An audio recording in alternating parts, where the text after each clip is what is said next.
మన ఊరు మన ముచ్చట్లు ఛానల్తో నేను ఒకటి చెప్తున్నా స్వామి, మీరు స్థానికవరం వెళ్ళి చూసినట్టయితే ఆ శివాలయం ఎలా కట్టారు, అక్కడ ఉంటుంది కట్టిండు, భూములు ఎట్లా కట్టాడు, పైన ఎట్లా కట్టాడు, పైన చూసినట్టు ఉంటుంది. ఆ గురువును ఫోటో దిగండి, దర్శనం చేసుకోండి, మీకు ఏమైనా పాజిటివ్ నెగిటివ్స్ ఉంటుంది చేసుకోండి.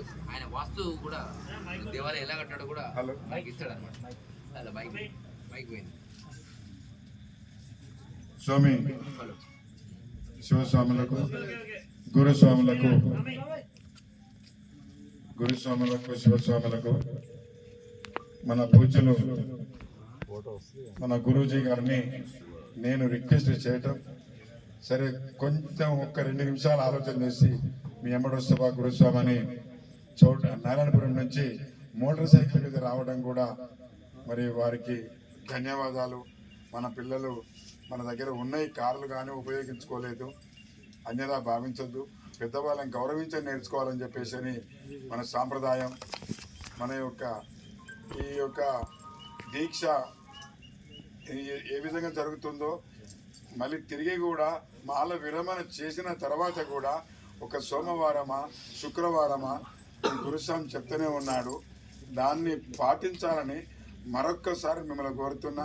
అదేవిధంగా గురువు చెప్పాడు, ఈ శివమాల తీసిన తర్వాత మీరు అంటే కొంతమంది తెలియదు ఈ విషయం, ప్రతి నెల మాస శివరాత్రి అని ఒకటి వస్తుంది.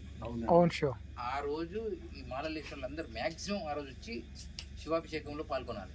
సంవత్సరం 365 రోజుల్లో వాళ్ళు నెలకు ఒకటే వస్తుంది, 12 సార్లు వస్తుంది. 12 నెలలకు ఒకసారి మహాశివరాత్రి వస్తుంది. మాస శివరాత్రి వేరు, మహాశివరాత్రి వేరు. ఆ మాస శివరాత్రి ఏమో నెలకు వస్తుంది, మహాశివరాత్రి సంవత్సరానికి ఒకసారి వస్తుంది.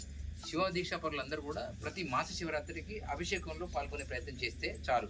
సోమవారం రావచ్చు అట్లా, అది కంపల్సరీ. అది ఒకటి నేను మర్చిపోయినా. అది మాస శివరాత్రి అనేది చాలా పవర్ఫుల్.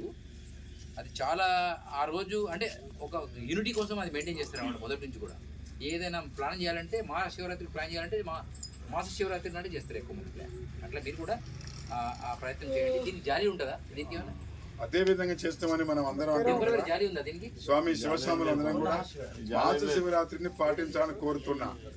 ఓం నమః శివాయ స్వామి. మాస